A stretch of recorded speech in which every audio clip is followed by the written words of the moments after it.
Hi friends, வணக்கம். Welcome to Kuzhali kitchen. இன்றைக்கி நம்ம குழலி கிச்சனில் என்ன பார்க்குறோம் பாருங்கள். ஒரு வாழைப்பூ உருண்டை குழம்பு. அதுக்கு கசகசா, முந்திரி, பெருஞ்சீரகம், இது பட்டை, ஏலக்காய், லவங்கம், பிரிஞ்சாலை எடுத்து வச்சுருக்கேன். இதில் வெங்காயம் கட் பண்ணி வச்சுருக்கேன், பூண்டு, ஒரு 2-3 பச்சை மிளகா, தக்காளி 2 அரிஞ்சு வச்சுருக்கேங்க. இப்போ இது வாழைப்பூ வடை மாவு தயாரிக்கிறது போன வீடியோவிலே போட்டுட்டேன். அப்படி நீங்கள் பார்க்கலன்னா நான் லிங்க்கு கொடுக்குறேன். நான் டிஸ்கிரிப்ஷனில் லிங்க்கு கொடுக்குறேன், பார்த்துக்கோங்க. இதுக்கு நம்ம வடை அது தட்டி போட்டோம் இல்லைங்களா, இது உருண்டை குழம்புன்றதுனால பாலாக உருட்டி வச்சுக்கிறேங்க. உருட்டி வச்சுட்டு அதே மாதிரியே எண்ணெய் சுட்டுட்டு கொஞ்சம் மீடியம் ஃப்ளேமில் வச்சுட்டு வறுத்து எடுத்துக்கலாம். இதை 2 விதமாகவும் செய்யலாம். நான் எண்ணெயில் போட்டு வறுத்துட்டு அப்புறம் குழம்புல போடுவேன். இதை நீங்கள் இட்லி பானையில் அப்படியே வேக வச்சுட்டும் குழம்புல போடலாம், இல்லை குழம்பு கொதிக்கும் போதும் நீங்கள் போடலாம். இப்போ நான் எண்ணெயில் போட்டு நான் பொரித்து எடுத்துக்கிறேங்க. இது கொஞ்சம் வேகலைன்னா கூட குழம்புல வெந்துடும். ஆனால் நான் கொஞ்சம் ஒரு 90% பாயில் பண்ணி தான் நான் எடுத்தேன். நான் நல்லா ஃப்ரை பண்ணிவிட்டு எடுத்துட வேண்டியதாங்க. இதை அப்படியே எடுத்து சாப்பிடலாம், அது மாதிரி தான் நான் எடுத்தேன். ஒரு 10% குழம்புல கொதிக்கும்போது அது வெந்துடும். அதனால் ஃபஸ்ட்டு இந்த வாழைப்பூ வடமாவு இருக்குது இல்லைங்களா, அதில் நான் மஞ்சத்தூள் போட்டு பிசைஞ்சு ஃப்ரிட்ஜில் வச்சுட்டேன். மறுநாள் தான் நான் இந்த உருண்டை குழம்பு செஞ்சேன். நாள் வடை சுட்டேன், அப்புறம் மஞ்சத்தூள் போட்டு பிசைஞ்சு ஃப்ரிட்ஜில் வச்சுட்டேன். மாவு ஒன்றும் கருக்கில் எல்லோவாகவே இருந்துச்சு. இப்போ நம்ம குழம்பு ரெடி பண்ணிக்கலாங்க. கடாயில் எண்ணெய் போட்டுட்டு இந்த பிரிஞ்சி இலை, 4 ஏலக்காய் எடுத்து வச்சுருக்கேன், லவங்கம் பாருங்கள், பட்டை ஒரு 2-3 பீஸ் பட்டை, பிரிஞ்சி இலை வச்சுருக்கேன், அவ்வளோதாங்க. அதை போட்டு தாளிச்சிக்கலாம். இப்போ இந்த பிரிஞ்சி இலையை மட்டும் எடுத்துகிட்டு மற்றெல்லாம் நான் அரைச்சிடுவேன். அந்த வதக்கிறதுல போட்டு அந்த இலையை மட்டும் திரும்பியும் அதிலே போட்டுருவேன் நான். இப்போ அதை தாளிச்சிட்டு நம்ம வெங்காயம் அரிஞ்சு வச்சுருக்கோம் இல்லைங்களா, வெங்காயம், தக்காளி, அதெல்லாம் கொஞ்சம் வதக்கி கொஞ்சம் குழம்புக்கு வச்சுட்டு பாருங்கள், பூண்டு, பச்சை மிளகா தள்ளிக்கிறேன். பச்சை மிளகா ஒரு 3-4 பச்சை மிளகா போட்டிருக்கேன். அதுக்கப்புறம் மிளகாத்தூள் கொஞ்சமாக போட்டுக்கலாம். நம்ம இதில் ஒரு பாதி வெங்காயம் போட்டுக்கிறேன் பாருங்கள். இதெல்லாம் நல்லா வதக்கிக்கணும். கொஞ்சம் தக்காளியும் கொஞ்சமாக வச்சுட்டு மீதியை நான் இந்த வதக்கி அரைக்கிறதுலையே போட்டுக்கிறேங்க. அதனால் அதுலேயே தக்காளியை போட்டு வதக்கிக்கலாம். நம்ம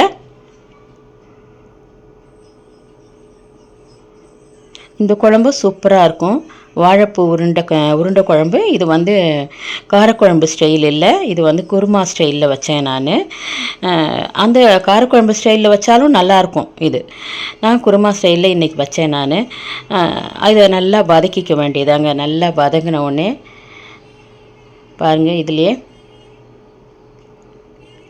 தேங்காய் ஒரு 4-5 பத்தை தேங்காய் நல்லா மெல்லசாக அரிஞ்சு கட் பண்ணி வச்சுருக்கிறேன். அப்படியே அதில் வதக்கிட்டு மிக்சியில் போட்டு எல்லாமே அரைச்சிட வேண்டியதாங்க. அது அரைக்கும்போது நான் எடுத்து வச்சுருக்கேன் இல்லைங்களா, கசகசா, இந்த ஒரு 5-6 முந்திரி எடுத்து வச்சுருக்கேன், பெருஞ்சீரகம் எடுத்து வச்சுருக்கேன், அது எல்லாமே போட்டு அரைச்சிட வேண்டியதாங்க. இப்போ இதிலையே போட்டு கூட வதக்கலாம், இல்லை நான் இதை அப்படியே எடுத்துகிட்டு அதை சேர்த்து போட்டு நம்ம அரைச்சிக்கலாம். நம்ம அவ்வளோதான். இதை எடுத்து கொஞ்சம் ஆறட்டுன்னு வச்சுட்டு அப்புறமா அரைச்சிக்கலாம்.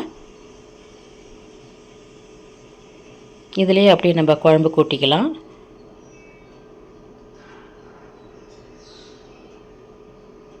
கொஞ்சம் எண்ணெய் ஊற்றிட்டு திரும்பி மீதி இருக்கிற அதிலே கொஞ்சம் எண்ணெய் இருக்குது, அதிலே போட்டிருக்கேன் வெங்காயம் வதக்கிட்டு இந்த தக்காளியும் போட்டுக்கலாம், அதையும் வதக்கிடலாம். கொஞ்சம் எண்ணெய் ஊற்றிக்கலாம். ரொம்ப கம்மியாக தான் இருக்குது எண்ணெய், அதனால் எண்ணெய் ஊற்றிட்டு நல்லா வதக்கிட்டு தக்காளியும் போட்டு நல்லா வதக்கிக்கலாம்.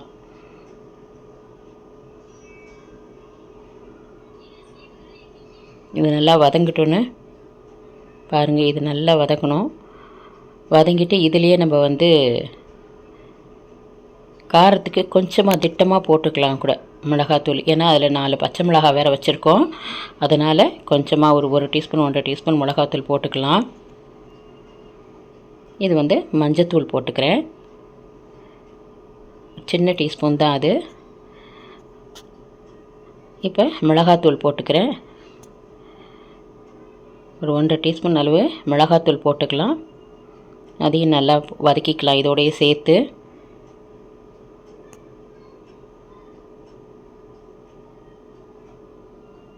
இப்போ வந்து தனியாத்தூள் எடுத்துக்கலாம். தனியாத்தூள் கூட குருமாவில் போட்டால் நல்லாயிருக்கும். இது வந்து காஷ்மீர் சில்லி பவுடர் சும்மா கலருக்காக கொஞ்சோண்டு போட்டிருக்கேன்.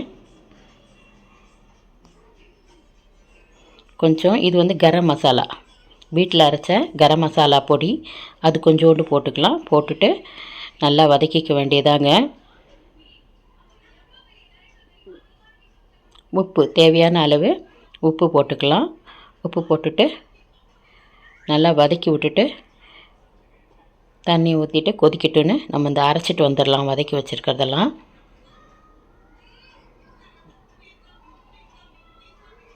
மிளகாத்தூள்லாம் போட்டாச்சு. இப்போ உப்பு காரம் எல்லாம் போட்டாச்சு.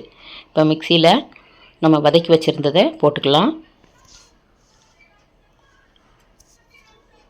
பாருங்கள், அது கூடயே நான் எடுத்து வச்சுருந்த கசகசா, இந்த முந்திரி, பெருஞ்சீரகம், அவ்வளோதாங்க, இதெல்லாம் போட்டு நல்லா அரைச்சிக்கலாம். இதிலே கொஞ்சம் இஞ்சி பூண்டு பேஸ்ட்டுங்க அதுவும் ஒரு 1.5 டீஸ்பூன் அளவுக்கு கலந்துக்கலாம். கலந்துட்டு இதை நைஸாக அரைச்சிக்க வேண்டியதாங்க. இந்த பேஸ்ட்டை அரைச்சி எடுத்தாச்சு.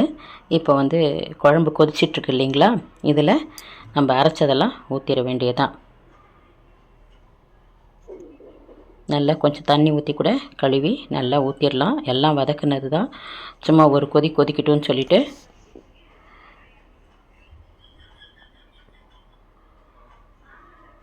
அது மிளகாத்தூள்லாம் நம்ம வந்து வதக்கிறதுலே போட்டு வதக்கிட்டோம். தண்ணி ஊற்றி இதை அரைக்கிற நேரத்தில் அதுவும் கொதிச்சிருச்சு. இப்போ இதையும் வந்து நல்லா தண்ணி ஊற்றி அலசி எவ்வளோ குழம்பு வேணுமோ அவ்வளோ தண்ணி ஊற்றி வச்சுக்கலாம். நம்ம இதை நல்லா கொதிக்கட்டோன்னு ஒரு 2-3 நிமிஷம் கொதிக்க விட்டுறணும்.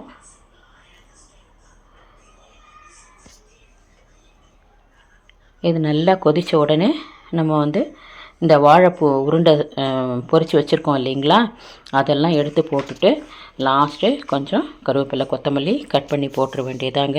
கொஞ்சம் புதினாவும் போட்டுக்கலாம். அவ்வளோ நல்லாயிருக்கும் இந்த வாழைப்பூ உருண்டை குழம்பு. நல்லதை உண்போம், நலமுடன் வாழ்வோம், நம் சுவை நம் கையில். நீங்கள் இந்த மெத்தட்லேயும் வாழைப்பூ உருண்டை குழம்பு வைக்கலாம். காரக்குழம்பு வைக்கிறோம் இல்லையா, அந்த மெத்தட்லேயும் வைக்கலாம். ரெண்டுமே நல்லா தான் இருக்கும். ஆனால் இந்த உருண்டை செம சூப்பராக இருக்கும், நல்லா சாஃப்டாகவும் இருக்கும், ஹெல்த்தியும் இல்லைங்களா. வாழைப்பூ சேர்த்துக்கிறது அவ்வளோ நல்லது. அதுவும் இந்த லேடிஸ்க்கெலாம் வந்து இந்த பீரியட் டைம்லாம் கரெக்டாக வர்றதுக்கு இந்த வாழைப்பூ வந்து ரொம்ப ரொம்ப அவசியங்க. அதனால் கண்டிப்பாக நம்ம வாழைப்பூ எந்த வகையிலாவது நம்ம வந்து ஒரு மாதத்துக்கு 2 தடவையாவது சேர்த்துக்கணுங்க. இப்போ இந்த உருண்டையெல்லாம் நான் வந்து அந்த குழம்புல போடுறேன். நல்லா ஒரு 2 நிமிஷம் விட்டோம்னா அது நல்லா கொதிச்சிடும். அதுக்கப்புறம் நம்ம மூடி வச்சோம்னா நல்லா அதெல்லாம் இழுத்துக்கிட்டு, நல்லா உப்பு காரம்லாம் இழுத்துக்கிட்டு சூப்பராக இருக்குங்க. நம்ம அதிலேயே உப்பெல்லாம் போட்டு தான் சுட்டிருக்கோம். இந்த குருமாவில் போட்டு சாப்பிட்றதுக்கு இன்னும் சூப்பராக இருக்கும்.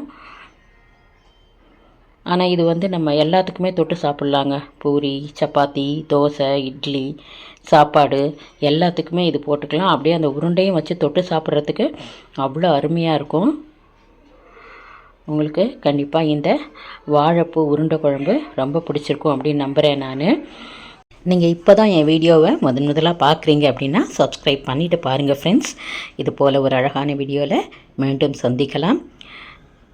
வாழ்க வளமுடன். நன்றி.